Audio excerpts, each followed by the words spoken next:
Welcome to Hood War Stories. In this episode, I'll be discussing the life of evil Curt. Curtis Ronald Jones Jr. was born in the year 1969 and grew up in Compton, California. In 1982, at the age of 13, he would join the Southside Crips, a notorious gang dating back to at least the early 1970s. Despite the geographical location being on Compton's east side, they claim Southside due to their turf being in the southern area of Compton. The Southside Crips are divided by generations. The first generation members are original gangsters. They are followed by the original baby gangsters. The third generation of members refer to themselves as baby gangsters. This includes Orlando Baby Lane Anderson. The fourth generation are the original tiny gangsters, followed by the tiny gangsters.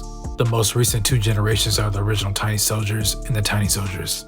Evil Curt was a part of the original baby gangsters, known as OBG. He was alleged to have put in major work in the 80s, building his name in the streets for his devious acts on his enemies, tapping into his dark energy, actively patrolling through enemy hoods looking for enemies to rob or shoot. He was in his prime in the late 80s and early 90s, when the violence in Compton was at its highest level. Like the Crips, but it's just the Slavs that got the show. I don't understand. It's the what? The Slavs, the Pyrus.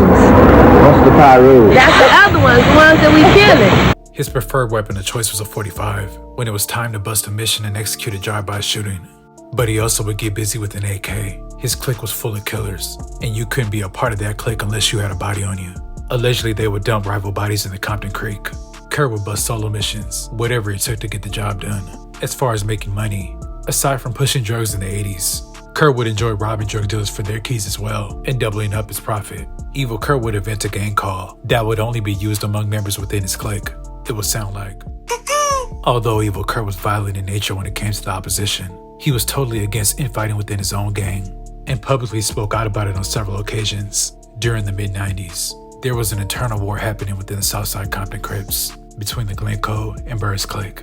These cliques were cool up until lled Banner and Terrence from Burris stole $10K from Rodney Fink's brother and Charles Snake Johnson, who were from the Glencoe clique. Snake and another guy from Glencoe named Damon Long came and sprayed up QVD's house. lled Banner and his brother Lebo were killed, and Lil Al was also wounded in that shooting. When Lil Al recovered, him and Baby Lane met up with Damon Long on Glencoe and Temple, then killed him. Shortly after, a member from the Glencoe clique shot Terrence 20 times and grazed Baby Lane in the head. After Terrence miraculously survived, he turned around and shot Snake. To make matters worse, Evil Curt's brother-in-law, OG Ron, was killed in a drive-by shooting on September 1st of 1996. At this point, it was major dysfunction within Southside, and it was just a bad time in general to get on their bad side. A few days later, on September 7th, Tupac, Suge, and members of the mob stomped down Baby Lane in Vegas. At the time of this beatdown, Suge was already on parole, stemming from a 1992 attack on two young would-be rappers that he had caught using the phone without his permission in the studio. Baby Lane was called to appear as a witness at Suge's parole hearing. When interviewed by Las Vegas police, Orlando had plainly told him that Suge assaulted him, but on the witness stand, he reversed his testimony. Suge allegedly paid Baby Lane $60,000 to tell the court he was not involved, in hopes of avoiding a conviction for violating his parole. With some of that money, in 1997, Baby Lane launched his record label Success Records. The most skilled rapper he had on his roster was Evil Curt without question. After Baby Lane was killed in a dramatic Compton gang shootout, Evil Curt was allegedly writing hard for him, and Pocket Hood was allegedly getting lit up. Shortly after Baby Lane's death, Evil Curt would drop the song Baby Gangsta Ways. This track is a dark, menacing banger, where Curt raps about the murder of Baby Lane and how he's fiending for revenge.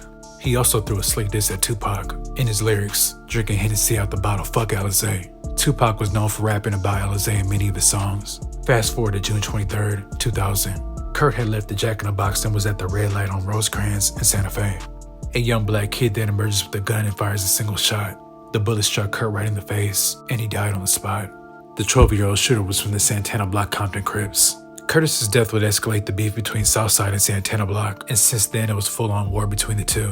A member from Santana Block even dropped a track mocking Curt's murder and admitting his set had involvement. Evil Curt has a son who goes by Teezy, who also raps. Evil Curt left an imprint in Compton for his tenacity, and he was very talented on the mic. I'd like to thank you guys for watching. Please like, comment, and subscribe.